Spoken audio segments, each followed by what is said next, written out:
عبادت او اونچنان عبادتی بود که قدمهای او، پاهای او از ایستادن در محراب عبادت ورم کرد.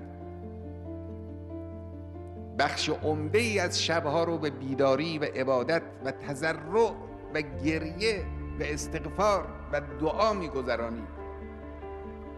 با خدای متعال راز نیاز می‌کرد، استغفار می‌کرد.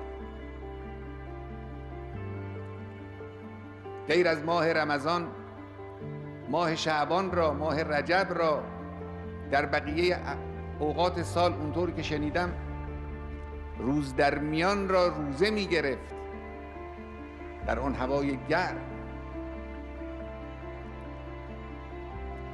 اصحاب به او عرض کردند یا رسول الله، تو که گناهی نداری، خدای متعال غفر الله لک ما تقدم من ذنبک و ما تأخر، در سوره فتح یغفر لک الله ما تقدم من ذنبک و ما تأخر آمده.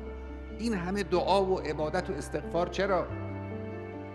میفرمود افلا اکون عبدا شاکرا، شکرگزار نباشم، بنده سپاسگزار خدا نباشم که این همه به من نعمت داده؟